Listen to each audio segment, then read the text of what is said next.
Justin, thank you so much for having me. I'm going to dive right in because to take the Hanukkah story and really try to present it in a way which isn't just informative, but my hope is inspirational because the goal here really is to think about what this means to me today. To do that is going to take a little bit of background because there's kind of a deconstruction, if I could say, that needs to happen around the Hanukkah story. Because many of us, like myself, grew up in American Jewish culture where Hanukkah doesn't just have a competitor in Christmas.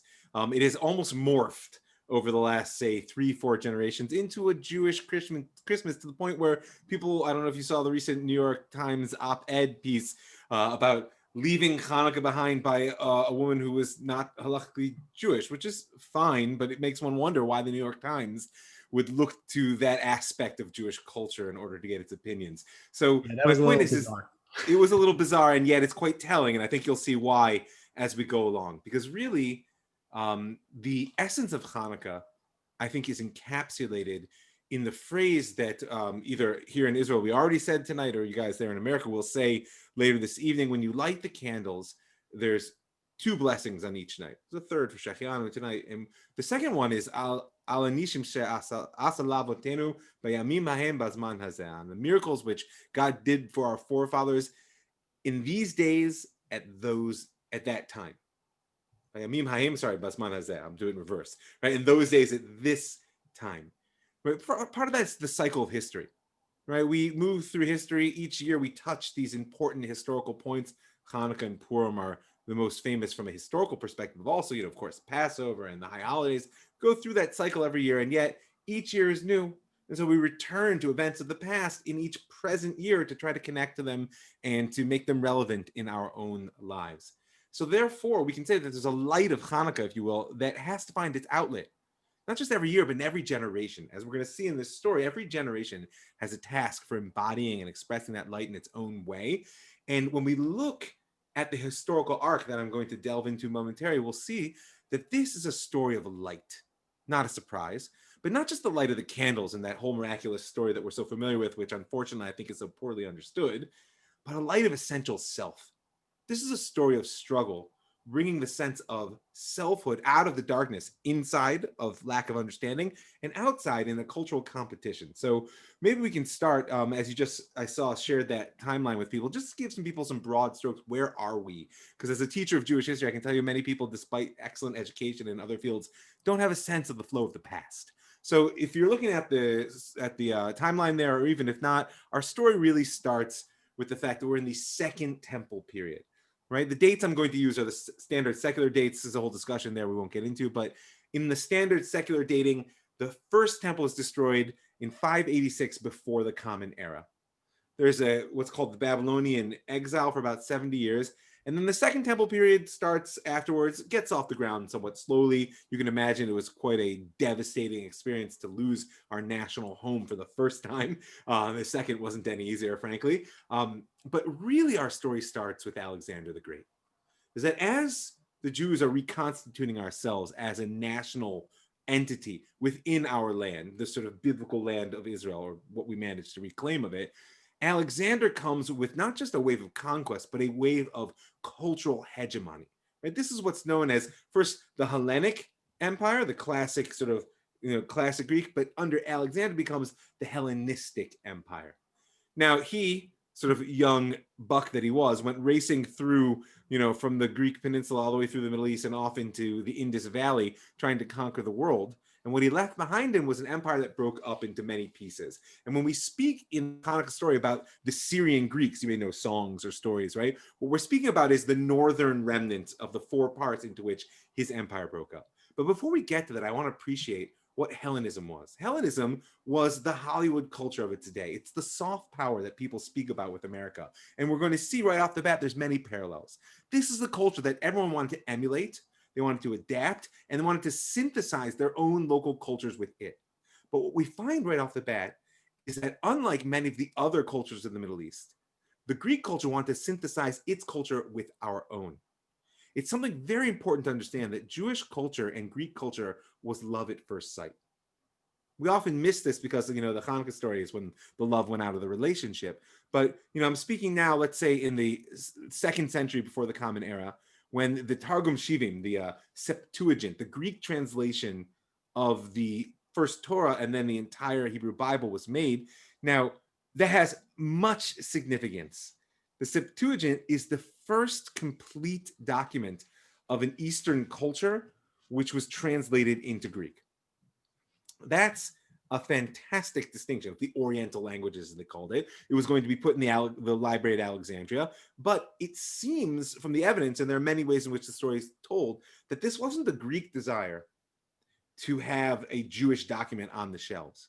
It seems, in fact, that there was a large Greek-speaking Jewish population centered around the city of Alexandria in Egypt, but elsewhere throughout the empire as well. So why does this matter for us? Because once the Torah is translated into Greek, it becomes a cultural standard unto itself. That Philo the Alexandrian, the sort of great thinker of what's known as Hellenistic Judaism, the Jews who, even they could have lived in Jerusalem, worshipped at the temple, lived in the land of Israel, chose to live outside in areas of the Greek Empire, speaking Greek, and really having their own subset of what we know as Jewish culture. They used this translation in synagogue like we use the Hebrew today, right? And ultimately, they saw it as, in certain ways, more accurate than the original. And this already opens up the nature of our story, is that Hanukkah is a cultural struggle. It's a struggle, like I said, to figure out the essence of identity. And one of the great challenges that the Septuagint, this Greek translation, represents is that when the Torah was translated, our sages instituted a fast, right? One of the things that we fast for on the 10th of Tevet, which is coming up in a couple of weeks, is the translation into Greek of the Torah. Why would we fast for a translation? Not because it's bad that the world should be able to read the Torah. On the contrary, we know there have been translations throughout history. Art Scroll, you don't get more from that. They're putting it out there in English, which a 2-year-old could read. It's fantastic. So what's so bad about Greek? It wasn't that it became accessible to the Greeks. It's that the Jews who used it lost track of the difference between the original and a translation. That what we see is there's a loss of a self-referential world, a sense that God had chosen the Jewish people and given us this Torah in order to make our way in the world, to bring its light to the world, certainly, but to bring its light to the world in a way which was expressive of our relationship to it in our native language, as opposed to our adoption of the Greek, not just language, but standards of philosophical perspective, their standards of judgment, their cultural behaviors. So all this is happening, this amalgamation of Greek and Jewish culture, which might look a lot in many ways about what happened to American and Jewish culture today. All this is happening, like I said, around the late 3rd, early 2nd centuries before the Common Era, remembering that, of course, we're counting backwards there. Eventually, if you look at the timeline I gave you, the crisis really begins around the year 175 before the Common Era, where the high priest Jason, which kind of says it all. Remember, Jason, of course, is Jason in the Argonauts, hero of Greek mythology. You have a high priest named Jason, that would be like having a rabbi, Christopher today, which look, no offense intended if people are out there, but you get my point, meaning the word Christopher is obviously of a Christian religious connotation. To have a high priest Jason is to say that the person who is meant to represent the essence of Jewish identity, the place where heaven and earth meet, particularly for the Jewish people, and I use that word specifically, it's the particular stance. His name is Jason. And not only is his name Jason, but he is bribing Antiochus, not the one who wages the war, but his predecessor. He bribes Antiochus to become high priest, and then tries to make Jerusalem a polis, which is a very special political organization in the Greek Empire. Its details are not important to us, but the idea is that from the core of the priesthood is now flowing what's known as a Hellenist Jewish perspective. Right? The sages tell stories that the priests at this stage were rushing through the service in the temple in order to get to the games that were happening just outside of Jerusalem. It's kind of hard to comprehend. And yet at the same time, how many people want to get out of shul in time to catch the football or baseball games, depending on the season that we know? The analogy right? was not lost on me. Yes, but this is more important. This is the rabbi who's rushing through the Torah reading because he wants to catch the game, right? Again, is that understandable? Of course it is. Is it reflective of a general culture which is approved by the world around? Absolutely. Is it intrinsically bad? maybe not unto itself, but I believe it's problematic because it's touching the core of identity. One has a right relationship with the world. One is able to be themselves and enter into relationship with other. Just like with a spouse or a long-term partner, when you lose track of yourself and start to bleed into the other, that relationship doesn't tend to end well. And as we'll see, indeed, that's what happens in the Hanukkah story. Because of course, there's, every time you have one radical, somebody's going to up him. Jason is bumped out by someone named Menelaus. You can see where our names are going here. And then political chaos becomes part of the story. But before we get there, I want people to appreciate something. We all grew up saying that this is a story about the Jews who drove out the Syrian Greeks. Well, I've got news for you. When you open up the book of Maccabees, particularly the first book of Maccabees, right, you will see that this is a story about Jews who drove out their fellow Jews before they ever got into a fight with the Greeks. And it's worth it to pause and explain not only what I mean, but why I think that's significant. Because the challenge here is a cultural war, right? What's happening is a struggle for the purity of the faith within the priesthood and in the larger countryside, which is why if you look in this timeline, in the year 168, it says an idol is put up in the temple right next to the altar. Now, one would assume, the way the story is generally presented, that it was the Greeks that did this. But the evidence is to the contrary, that this was actually the culmination of how the Hellenists opened the door to Greek worship in the temple itself. Now, why does this matter? Because I want to know what this holiday is about. And if you ask someone, they'll give you different lenses. Most American Jews, I think Jews world over really, except for maybe in Israel, because we'll get to this, how the story has changed here, right? Most Jews are going to tell you 8 days that Maccabees fought off the Syrian Greeks, got to the temple, purified its courtyards, found this little jar of oil. I'm sure you know the story, right? And the oil burned for 8 days. And I'm not denying that that's a critical aspect of the story. But I'll ask you a simple question. Maybe I'll ask you, Justin, since I can actually see you face to face. Do you think that the 25th day of Kislev, if you look in the source sheet here, in the second source is from the first book of Maccabees, it's the 4th chapter there. It's the sort of moment of the cleansing and rededication of the temple. And I highlighted or bolded in the second paragraph that early in the morning on the 25th day of the 9th month, the month of Kislev, in the 148th year, they rose and offered sacrifice. This is after the Maccabees managed to march on Jerusalem, free the temple, cleanse it, etc.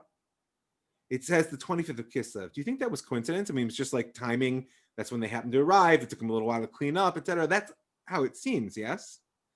It does until you take a deeper dive. Everything seems arbitrary up to a point. Well, but look at the next line, and it's fantastic how often it's missed.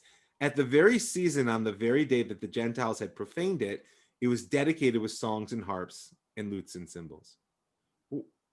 What does that mean on the very day? Well, if you look one source up, there's a quote from the book of Haggai. Now, Haggai is a very important book because the Maccabees are already past the age of prophecy. Does that mean people weren't prophesying? I'm sure not. They were. I mean, to this very day, I'm sure you can find people to tell you the future and what God thinks. Whether we believe them or not is during question. And certainly in Christian tradition, Jesus of Nazareth, well after these events, was still getting the message. But the key is that the Maccabees belonged to that part of Am Yisrael that believed that the authority of prophecy had faded. Nonetheless, they had the prophetic works. And one of the last of them is the book of Haggai. Very short book. And in it, as you see from this quote here, on the 24th day of the 9th month, that being Kislev, right, he prophesied that God was going to overturn thrones of kingdoms, destroy the might of kings of nations, overturn chariots and drivers. And it's several places in that book that this date, the 24th of Kislev, becomes important. And what it seems is that at the beginning of the Maccabean revolt, this idol was put on the altar on either the 15th or the 25th of Kislev, depending on which source you look to. Meaning the Maccabees waited. They waited for two reasons. First of all, there's the in-your-face sort of like, you defiled our temple, we're going to fix it on the exact same day. But on a deeper level, they believed that they were fulfilling this prophecy of Haggai. Why do I say this? I mean, the discussion of prophecy is too big for us to get to now, but it's an important aspect to understand about the way Am Yisrael walks in the world, is that we're playing out a story which is larger than we can see. And that there's ways in which that light comes into the world. And our primary struggle with the Greeks is the Greeks were a materialist culture. I don't mean like consumer culture like America today. That's its own challenge. I mean a materialist culture, tools of science, philosophy, that the world is limited to your perceptions. Now, on one hand, the rabbis loved this because it gave them incredibly new frames and tools for searching for truth. I wouldn't deny the utility and importance of philosophy. At the same time, if you shrink the world to the size of your mind, you're going to live a small existence, which is why the Greek enlightenment for the rabbis was an endarkenment, right? It says in the Midrash in Breshit Rabbah, that the Greeks darkened the eyes of Am Yisrael. Why? Because what they did was cause us to see the world through their lens and believe that that's all there was to see. And yet the Maccabees were pointing out, we have a whole different topography to our story, whose light comes out in the prophets, and we're going to take an activist stance.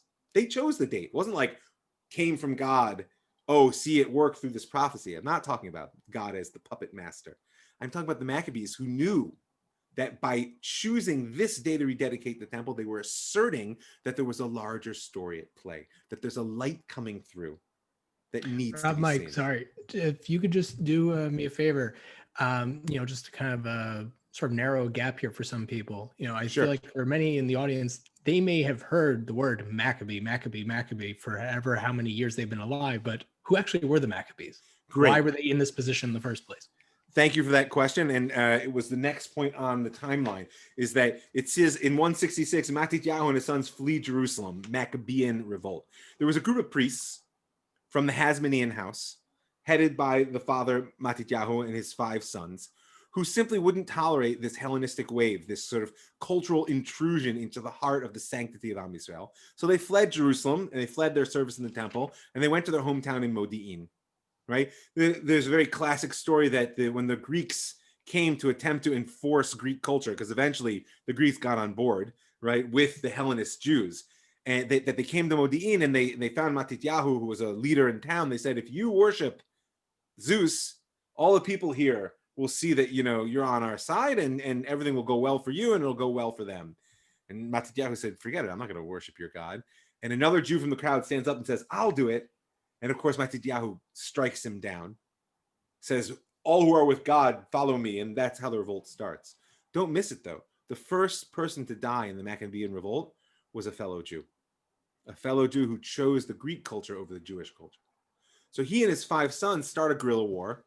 And that's why the theme of the many handed into the arms of the few, or the impure into the hands of the pure, is speaking about Matityahu and his sons and a very small core of, I think, what we can rightly call anti-colonialist guerrillas, right? They are really the first, because this is first and foremost a cultural hegemony, a cultural colonization, taking over Jewish culture, which then leads the Greeks to assert their political power and attempt to control our land together with the Hellenist Jews, right? All of which forces the hands of Matityahu and his sons in 166 to revolt. That fill in the gap, you think there? Yes, thank you. So the key to understand here, if you're following the timeline, is it only takes them 1 year from the beginning of the revolt to get back to the temple and rededicate it. But if you look, the year 147, really properly speaking, it takes almost 20 years for them to get the Greeks out of Judea. That the Hanukkah story is the beginning of the war, not the end. Contrary to how it's sometimes treated or observed or felt. Well, the way it's treated and observed is exactly what I want to speak about right now. And don't worry, I'm watching the clock and doing my best to squeeze an infinite amount of information into a finite amount of time. If you look at this description here from the book of Maccabees that I showed you, where I just quoted about the day of the celebration, you'll notice it's beautiful, it's moving, and it's missing something very important. There is no story of a small jar of oil which was discovered with the seal of the high priest, which they used to light for 8 days. It's not there. This is a story of a rededication of the altar, because the Maccabees were fighting a battle really on 2 fronts. The reawakening of their divine service, the essence of what it means to be the Jewish people in the world, is to connect heaven and earth, particularly through that altar in the temple. And also the driving out of foreigners from their land to have the freedom of worship. And in many ways, this becomes a celebration of freedom, right? So much so that there's a line that I brought to you. It's at the end, but I'll quote it now. That after 20 years, and trust me, even military historians, most of them get tired somewhere in the middle of this battle and the kings and but it's quite complex and a classic, by the way, anti-colonialist struggle waged by small groups of people based in their homesteads with an sort of like intimate knowledge of the terrain and the language, and also asymmetrical warfare in the sense that they don't have to beat the Greeks, they just have to not lose, because the Greeks are foreigners, and at the end of the day they'll give up and go away. And indeed, this is what happens in 147 when the last surviving son of Matityahu, Simon, Shimon, right, manages to finally release himself from all taxes and tribute. That's what freedom is in the political world, right? But there's a fantastic quote which comes, if you look, I think it's the last source I put in that source sheet. It's a well-known one for many people who might have heard it. It's from the first book of Maccabees in the 15th chapter. The context is a back and forth of letters between Simon and the Seleucid Greek king, arguing about Jaffa and Gaza, which are two very important port cities that the kingdom that the Maccabees had begun to establish, which I'll explain in a second, had begun expanding to the coast, clearing out what they deemed to be foreigners. So the Greeks wrote a letter saying, hey, you're taking our territory. You can't do that. You want to have Jerusalem and the hills there, fine. But you can't take Jaffa. Listen to what Shimon says. Right? When he hears the message, he says, we have not taken foreign land nor seized foreign property, but only inheritance of our ancestors, which at one time had been unjustly taken by our enemies. Now that we have the opportunity, we're firmly holding the inheritance of our ancestors. It's the same story as people are telling today. Wherever one may stand politically on the rights of the Jewish people to the political hegemony over the land between the Jordan and the Mediterranean, one needs to understand beyond sometimes, or beyond, right? I wasn't even going to go there. But what one needs to understand the historical connection and the fact that we've been fighting this battle about whether this is our land or whether we're intruders in our own land for over 2,000 years.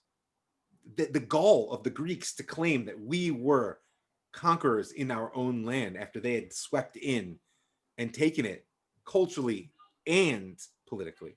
So the Maccabees fight this battle. They go into the temple, clear it out, and they fight another 20 years to establish a kingdom. Now, I mentioned the fact that there was no Hanukkah lights in their story. We're going to come to that by and by.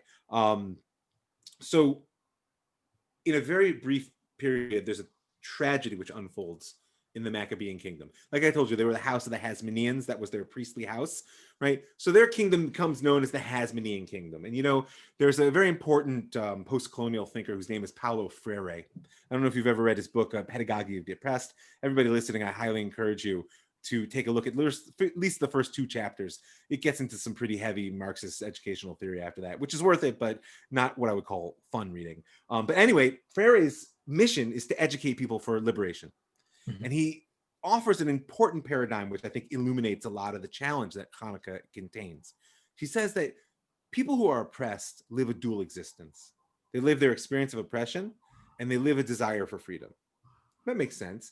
But he says the challenge is that oppression narrows us. So therefore, our vision of freedom is, guess what it looks like? I'll give you one guess. What's it look like? It's very narrow. Well, it's not just narrow. It's the oppressor, specifically. Because that's all we can see. That guy's got freedom.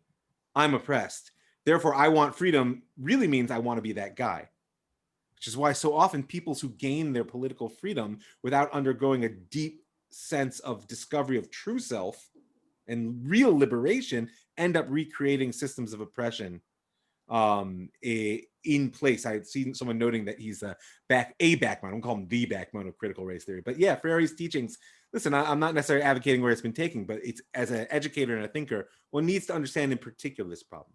Why is this relevant to Hanukkah? Because the Maccabees fight this glorious battle for cultural freedom, clean out the temple, and then set up a kingdom which basically becomes an imitation of the very thing they were attempting to defeat. The Hasmonean kingdom descends. It doesn't descend. I mean, in power, it expands quite quickly. In fact, until the state of Israel will control the largest swath of territory in this region the Jews had controlled since Solomon, and was a regional power to be understood as such. But politically and culturally, basically descends into exactly what it is they didn't want to be, including, in the end of the day, persecuting the rabbis and the keepers of the religious tradition in the exact same way the Greeks had. The Before we descent even, is... sorry, What's before we that? even, because I feel like you, and certainly I can't imagine I'm the only one who's starting to feel this way. Certainly the story that you're telling, there's so many dots to connect to our current situation, our modern Israeli history.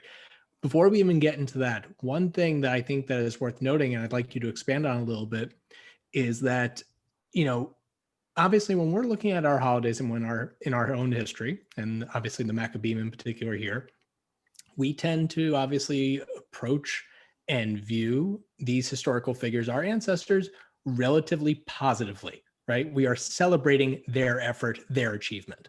However, the actual Maccabees, when they were doing what they were doing, just like Moses was not particularly popular when he was doing what he was doing, neither were they. Can you talk a little bit about how not only was it just a battle between the Hellenized Jews and those who were more purist, but also they had to kind of onboard much of the population to even get involved in this first civil war and then revolution?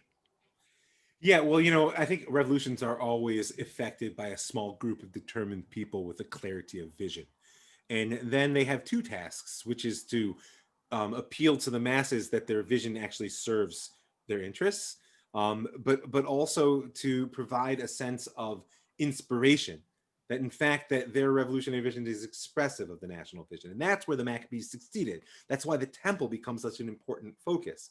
Remember, for us as Jews, the temple is maybe an abstraction, maybe it's a desired thing to return, but for the vast majority of Jews, it's an irrelevance. Let's just call it what it is, right? But in late antiquity, it was the center of national pride.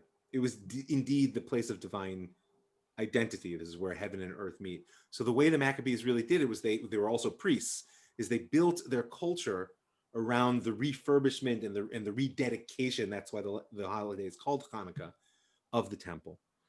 Managed to drive out the foreign Greeks, to consolidate worship, to like you said, to suppress the Hellenists from within their camp and to drive the Greeks out from without. And that was a brutal process. It was a brutal process that involved conquest, economics, persuasion.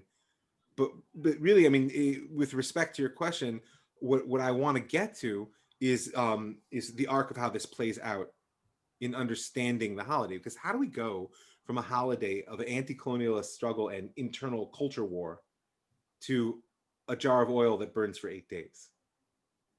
Because you ask most Jews outside of the state of Israel, which we'll get to, that's what this holiday is about. And you know what? I will agree with them. And let me tell you why. Yeah, does it work for you? Sure. Okay, so I'm just following the arc because I also want to see the evidence. Now, the descent of the Hasmonean kingdom is how Rome comes to the region. Again, there's so many stories we could tell, but the last two contesters for the Hasmonean throne are twins, Aristobulus and Hyrcanus, and they can't decide between the two of them who is going to inherit, who'll be the successor. A civil war breaks out between them. Now we have a civil war amongst the Hasmoneans. Notice how they're repeating all the challenges that came before them. And in order to decide the civil war, one brother brings in Rome on his side. And the rule is once Rome is there, they ain't going away. Rome is the ultimate colonizer. And I keep using that word because it's important to me that there's a lot of talk about anti-colonialism, et cetera, et cetera. It's important to remember that one of the things that the Jewish people have to offer to the world is a history of what it is to be culturally colonized and to be able to survive. That's what these Hanukkah lights will be about. But also to be physically conquered and first sort of occupied by the Greeks and the Romans and then ultimately dispersed, and yet to return with a vision of national redemption, which is where I want to end up. So it's during the time of Rome that our documents first tell us that there's some light involved in this story. Remember, I said the Maccabees don't mention it, which is, I'd say, interesting to suspicious, since they were quite fond of believing that God was on their side. But the first mention of lights is in your sources there in Josephus. Josephus, Jewish general during the sort of struggle against Rome that led to the destruction of the temple in the year 70 of the Common Era, who switched sides, joined the Romans, and became a historian. And by the way, even though he was a traitor on the battlefield, was a tremendous defender of his faith as an author. in his later life. One of his works is called The Antiquities of the Jews. And here in this source, he speaks about the Hanukkah victory. By the way, for full disclosure, Josephus claimed to be a descendant of the Hasmoneans, and he was a very big fan. So, but he doesn't mention any jar of oil or 8 nights of Hanukkah. I mean, 8 nights, yes, but not the 8 burning. But what does he mention? You look at the bold there. They were so glad at the revival of their customs, right? When they'd unexpectedly regained the freedom of their worship, they made it a law for posterity to keep a festival on account of the restoration of their temple worship for 8 days. And from that time to this, we celebrate this festival and call it Lights. And I suppose the reason was because this liberty beyond our hopes appeared to us, and that thence was the name given to that festival. This is the Festival of Lights, says Josephus. He doesn't really know why, notice. Doesn't know why, but he knows it's about freedom. Now, it's very interesting that the Hasmoneans, when you spoke about like how we're remembered, etc., follow the arc. They start as the counterculture within their own people. We're the purists of the faith. They join forces and become the anti-colonialist military struggle to both fight the enemy within and drive the occupier out. They become a kingdom, which itself expands in power and glory and then becomes the thing that it hated, collapses and brings in Rome. By the time Rome comes and the Romans are in charge and the Herodian kingdom, all kinds of way too much history to overwhelm people with, the Hasmoneans are remembered as the ultimate Jewish patriots. They are the embodiment of spiritual and physical sovereignty, of freedom. You know what? When the Romans are in your town, lighting a candle in the window in the midwinter is safe. Nobody's surprised if you put a candle in your window at 5 o'clock in the afternoon because nobody's going to bed yet, right? Unless you're too poor to afford it. But it's an expression of solidarity. And this is a piece I want people to understand, that when you walk around and you see those candles in the window, and I think especially in the diaspora, especially folks of America right now, think of the feeling you get when you're walking through the streets. I grew up in Shaker Heights, Ohio. It's not a given that anybody's candles will be lit in their window. And when you see that, there's an instant sense of solidarity. But what are you celebrating? Josephus says it's a freedom. That's the light of freedom. For him, it was focused on the temple worship. He was a priest after all, right? But it's going to take on various forms through time. Because after Josephus, national sovereignty in the sense of a Jewish country within Judea, within the land of Israel, more or less comes to an end. Oh, it's got another 100 years. There's 3 Roman-Jewish wars, but it's more or less at an end.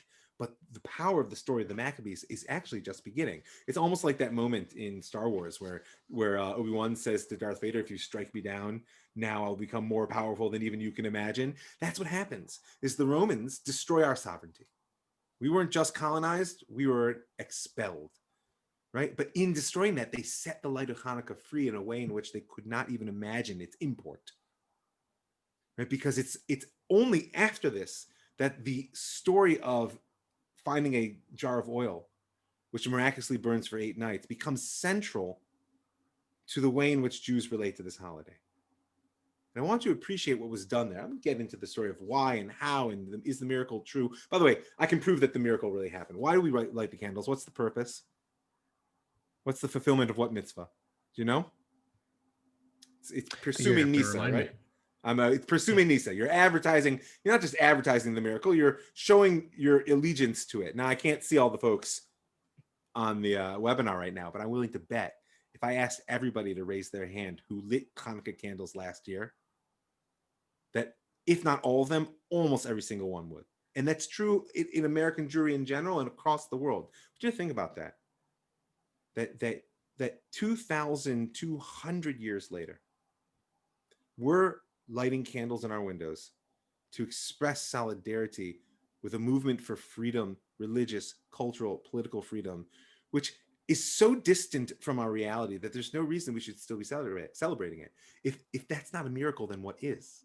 If that doesn't show that there's an essential light that needs to be set free here, then I don't know what does.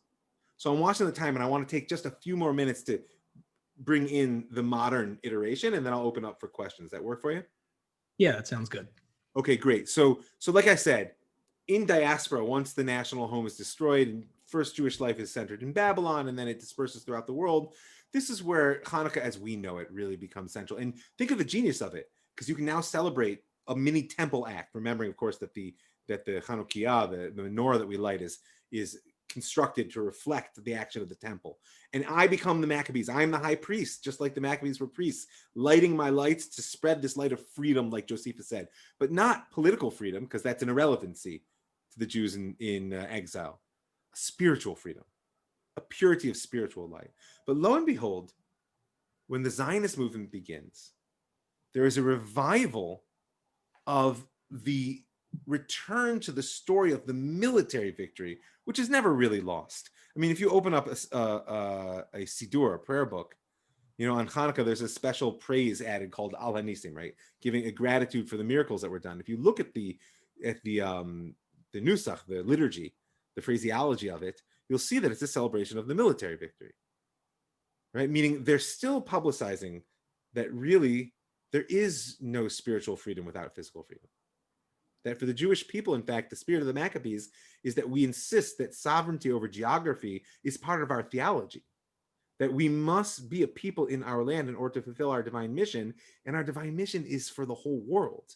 It may be a particularist task, but it's a universal goal, right? And so the Zionists essentially revive the political side of the Hasmonean story, which the sages are not kind to, along with the packaging around the miracle of the Hanukkah lights, etc. There's a lot of very harsh critique of the Hasmonean descent into a petty Greek kingdom that you will find in rabbinic literature.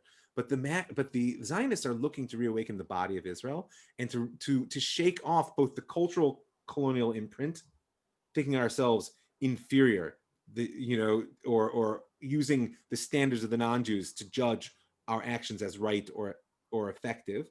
And they're also looking to turn physically to the land. And more than anything else, the idea that the Maccabees were the emblem of Jewish sovereignty and cultural freedom is the reason that the menorah is the symbol of the state of Israel today, right? Along with the revival, and this is something we can discuss at another time, but consistently they revived Masada, which was seen as a horrible thing in Josephus' description of Masada. It doesn't make the Sicaria on the top of that mountain look good, nor were the sages fond of it. But the Zionists revived that story to the point where everybody today who had any vaguely Zionist education knows it. I ask people to raise their hands. How many people climbed Masada with some Jewish youth program? How many people chanted out, Masada shall not fall again? It's a crazy thing to revive that aspect of culture, which had not just faded, but had been actively suppressed. And yet that's the light of Hanukkah shining through, because it's a light that has to be embodied in every generation, as I said, right? And so maybe for the last 3 minutes, I mean, obviously the Zionist modern story it connects, as I said, to that quote by Simon Hasmonean, that we're not foreigners seizing another land. And whatever the narrative battle that we're fighting today, and however one works it out, one has to understand that the story that we live is a story of natural native identity here. Even if I myself and my ancestors have been wandering for 2,000 years since they left there, right? That's a complex question. But in terms of the last piece, and then I'll give it over to you for the questions. So what do you do with this light today? Because, with the Jewish story, I'm always aiming to tell a story of the past that helps to shape a present identity, which is equipped to build the future we want to live. Bayimim hahem bazman hazeh. It was in those days, but we live in this time, and we're going forward. So I would say this light of freedom, the critical nature of decolonizing our minds and figuring out who it is we can be as the Jewish people, as well as liberating our land, now today has stepped right into the challenge of the particular and the universal, right? Hellenistic culture in the time of the Greeks was universal culture. It was the American pop culture of its day. And as much as I may bag on American pop culture, I am as much a product of it as probably anybody listening. And I don't think it's all bad. I think there's very important elements of universal human experience. I'm not talking about pop culture, but the universal human culture is a precious possession because it unites us. At the same time, it can't come at the cost of erasing us. Right? There has to be a place for us to be particular. We're the Jews. You may have noticed the Jews are very stubborn about that point. The light of Hanukkah is a light of particularism. There's no question about that. The Maccabees today would rightly be labeled religious fanatics. And yet, if it weren't for their fanaticism, we wouldn't be having this conversation today because they rooted us in our identity. Our task today is to take that light and find out how one shares it with the world without having to erase the benefits which are gained from that universal engagement, and how to invite the world into our light without losing its particular power. Right? This is the dance that we face today. That lighting the Hanukkah lights in Israel is a very different thing than in America, and I think that that's a good thing ultimately, because it poses to us the question of how do we reconcile this particular and this universal light. So we got 15 minutes left. I'm going to pause. If you have questions, or if you're getting questions in the Q&A, I'm happy to hear it. And I think we'll use the time there. Yeah, so here, I want people to start putting in their questions and we'll get to them. I'll ask Rav Mike a question just to give you guys the time to collect your thoughts and obviously to put them onto the keyboard. I know this is a hard question, or I think this is a hard question. So obviously answer this the way that you want to. Sure. As we were talking about before, when we look backward at our national heroes, those who, led the revolutions that got us to where we now are and where we are going, now for the most part, we obviously have a very positive view of a lot of these people. I'm curious to know, given some of the shared attributes or the attributes we can superimpose from this earlier period during the Greek and the Roman period onto the Zionist movement and the players that were very much involved in not only reconstituting our sovereignty, but certainly laying the state structural foundations that we are currently experiencing today, both for better and for worse. How do you think there's been a shift, one, over the past roughly 70 to 120 years of how these actors have been viewed, whether we're talking about the official leaders of the Zionist movement within like the World Zionist Congress or members of the revisionist movement, whether that is obviously through the Etzel or even on the Lehi later on.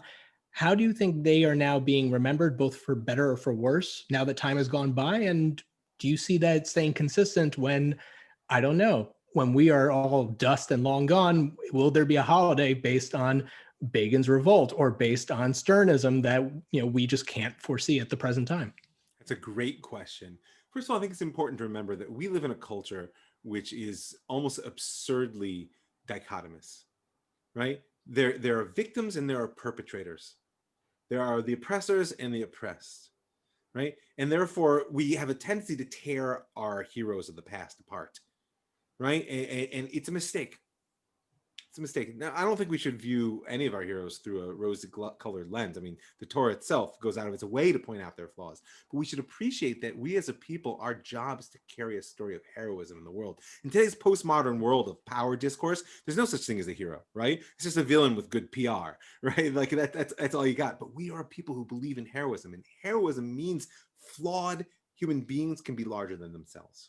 So on that level, I think that as long as we maintain our task, our heroes will continue to glow for us, and like a stream washes a pebble and smooths away the rough and leaves the shine, right? So to a certain degree, of course, people always look better in the rear view mirror of history.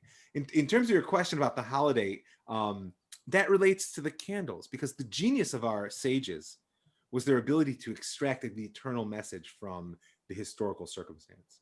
Hanukkah, which was a historical circumstance which frankly didn't end so well, at least a couple hundred years later, was a story about light out of darkness. That's universal. It's eternal. It's always relevant. Purim, which was like a crazy local incident, which itself, even by the end of the story, really the situation hadn't changed. That's about the hidden and the revealed. So the question is, are we going to be able to produce the spiritual leadership that's able, say, Yom Ha'atzmaut, to make it not a national barbecue, but which I'm, I don't mind that, but the essence of what we've achieved, that someone in 1,000 years, even if they don't live in a time of a sovereign state, will still be able to uplift themselves as a Jew through that memory.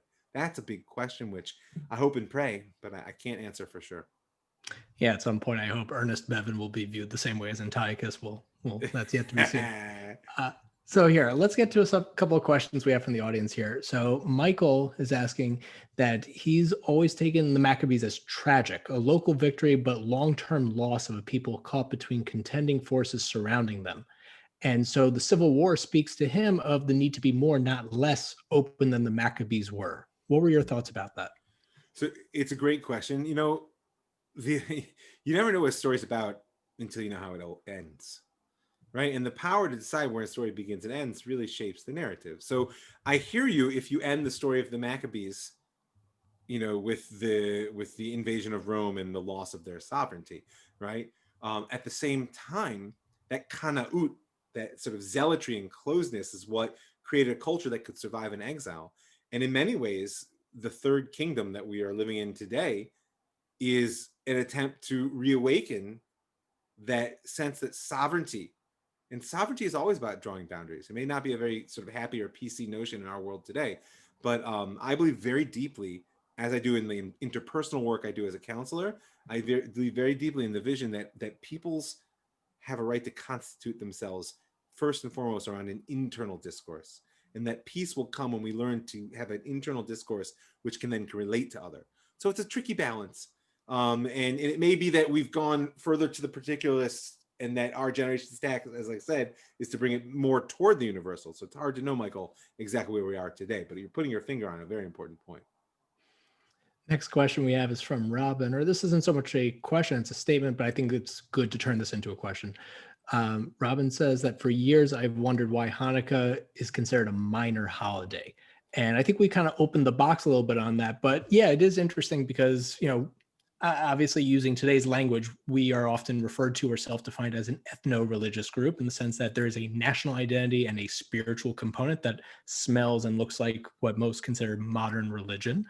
And due to that fact, there are certain chagim, certain things we commemorate and celebrate that are much based, first and foremost, based on sort of our familial ties, our national ties, and those that are much more elemented toward the spiritual component of that nation.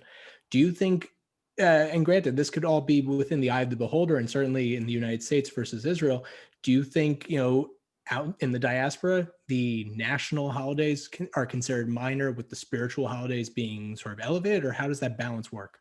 I think that your statement makes sense. I think in general, spiritual pursuits are much easier to find their expression in the individual and communal level, whereas Hanukkah is certainly a national holiday. Then, of course, there's also the point which can't be missed that Hanukkah is not in the Torah, meaning it's a holiday which was a response of the people to historical circumstance. It's one of the reasons that the sages felt the miracle of the lights was so important, because that was the divine gushpanka, the divine sort of indication that indeed this struggle was righteous. But more than anything else, unfortunately, I think the attitude toward Hanukkah as a minor holiday is rooted in the fact that it's gotten swept up into Christmas. Right? It's tragic to me that Hanukkah is seen in relation to Christmas at all. First of all, let's get things straight. Christmas should be seen in relation to Hanukkah, seeing as the events of Hanukkah took place, 2,000 years before the Common Era. Sorry, 200 years before the Common Era. And remember that Septuagint, that Greek translation that I told you some Jews started to see as more accurate than the Hebrew? Just to finish that story, the Septuagint becomes the chief text of early Christianity. And the early Christians will claim that as a translation, it's divinely inspired and therefore more accurate than the original. I want you to understand the level of cultural appropriation that the Jewish people have faced for 2,500 years. That our own translation into Greek of our sacred texts could be claimed by an offshoot religion and then asserted that it's more accurate than the original, right? That's why people compare Hanukkah to Christmas, because we assume that the Christian standard is the correct one because they're a majority religion, particularly in America, etc. Whereas Hanukkah is in no way minor. We just haven't learned to tap into the major force that it offers. Yeah, I always found it funny, or even I become more conscious of this with this time of year being referred to as the holiday season, where it's like, well, we have one holiday right now. The season of holidays that we have are back in Tishrei. It's not in Kislev or Tevet, but okay, however you want to phrase that, be my guest. Yeah, I mean, listen, on the scale of things, you could definitely call it minor in that sense. But I just love it so much; it's hard for me to say that. No, and rightfully so, as we've been discussing. Here, another question I have for you is, this is from an anonymous attendee. In Israel, there's a constant framing of Jewish society as being extremely secular and Western, or religious and nationalist. So effectively a binary we're presenting here. That this can be a boiling point, although it does not seem imminent. But in a modern context, would you say that Dati Lumi, Chardal, Haredim are more like the Maccabees and Tel Avivim types, are more like the Hellenized Jews? And if you think that application has some merit or is appropriate, how do we avoid Hanukkah 2.0? It's a pressing question. I mean, Rav Kahana used to speak about non-religious Jews as like Hellenist Jews, and I think it's an unfortunate comparison. There's accuracy to it in the sense that the cultural sort of matrix of many secular Jews is a Western cultural matrix. I wouldn't deny that, but and the danger that you're pointing out is very real. There's a cultural rift there which can erupt into conflict without much sort of encouragement. Nonetheless, I think that the task, and it's happening, the task of the modern state of Israel is to create a civil religion, right? And you know the concept of civil religion, it's basically meets the psycho-emotional and social needs of religion in expressing the deeper aspects of daily life. It also helps to reinforce the social fabric, but it exists almost in a in-between space. There's always formal religion, and there are always people who don't ascribe to that. But the best examples of civil religion are things like Yom Ha'atzmaut and Yom HaZikaron. And yes, one hopes that the national religious world was avowedly set itself that task to try to hold both ends of that spectrum. But you know what? As much, don't believe everything you see in the media. There's a tremendous love, particularly of Hanukkah, amongst non-religious Jews, and many so-called ultra-Orthodox or Haredi Jews have a much greater allegiance to the society than they're often portrayed. It's unfortunate that extremists always seize the soapbox, which might be a strange thing to say when we're discussing Hanukkah, but I'll say it anyway. Yeah, great. You got one or two more, or whatever you like. One other thing I also want to say about that, it's really interesting. I understand certainly that framing and how that can feel. I think it's important for, not only for the purpose of this conversation, but for everyone who's still with us, is to appreciate that, having a certain level of observancy in your life in terms of how much, sort of Jewishness you incorporate, that can have its own sort of different interpretation. And what I mean to say is that you can have those, and this is probably a little more particular in the United States than Israel, but there are plenty of modern Orthodox Jews living in the United States who, by and large, see themselves as living in 2020 and not 5781. While there are Jews who do not keep Shabbat, who may not even keep kosher, that are much more Jewishly, nationally conscious, even compared to that individual. So I think it's important that we make that distinction that one, the observancy of Jewish tradition and custom, especially in accordance with halakha, is not a guarantee or is not an automatic translation to how Jewish someone's mind and psychology is. And certainly the absence of those Jewish things in their life is not also indicative of that for someone else. And I would add to that, it's an excellent point, and to really spring off of it, is the sense of decolonizing the mind. There's a task that those of us who care about what it means to be Jewish, whether that's a religious, a national, cultural, we need to delve deeper into where are the places where we're being true to ourselves, and where are the places where we're imitating, and where are the places where we can innovate. As a teacher at Pardes, I can tell you that our mission is encapsulated in the phrase, let my people know, right? The goal is to open the doors of the Beit Midrash as wide as possible. And frankly, I know for a fact that I don't agree with a lot of my students on fundamental questions. I might even not even like where they're going to go with the things I teach them. And that's not what's important to me. What's important to me is that if Jews engage Torah from where they are, they don't have to come into my world to do it, then that's what will hold us together. True. Right now we have one more question, and given the time, I think this is a great way to wrap it up. Panina states that the issue of assimilation is vital. When in the United States, we absorb the value of democracy and human rights, some of these universalist elements that we were referring to. Israel was a land of varied tribes. And so her question is, how does a religious state, meaning a Jewish state, fit into that? Yeah, the religious state is essentially a cultural platypus, meaning religion as we know it was evolved in exile. Its roots are pre-exilic, but the way we practice religion is in exile. We have not yet begun to scratch the surface of what does it really mean to be the Jewish people in our land again. And so I just think I agree with you. It's a mess. At the same time, we as a people are very good at failing forward. It's very important to remember that we've been failing for 3,000 years, and the reason we're still around is because we fail forward. And one of the reasons that we succeed in failing forward is we tell our story. We tell our story to ourselves. We tell it to each other so that we can understand so that we can fix, so that we can innovate. So I would say that I don't imagine a religious state in the sense that the models of Islam and Christianity have offered in the Middle Ages and even today. I imagine a state of Am Yisrael, an Israelite state. And I'm not really sure what the Torah asks of us that look like in our day. There are elements of classic religion that will be reflected, but there are elements of universalist human rights, etc., that will also be reflected. And I think that there are things that we have not yet seen. Yeah, and I mean, just to even add my 2 cents on that, the way in which Israel has built itself, in the past, we're talking 72, 73 years now, as the Jewish state, for a certain segment of the population, that meets their conception, and certainly within a narrow Western understanding of like what it means to be a Jewish state or the nation state of the Jewish people, while obviously for a significant portion of the population, the idea that Israel is currently a Jewish state is kind of a joke. And for those who are not Jews, the idea of Israel being a full democracy is also kind of a joke, in that everyone's experiencing this very differently, depending on like your standards, certainly depending on how you are benefiting or not from the existing structures.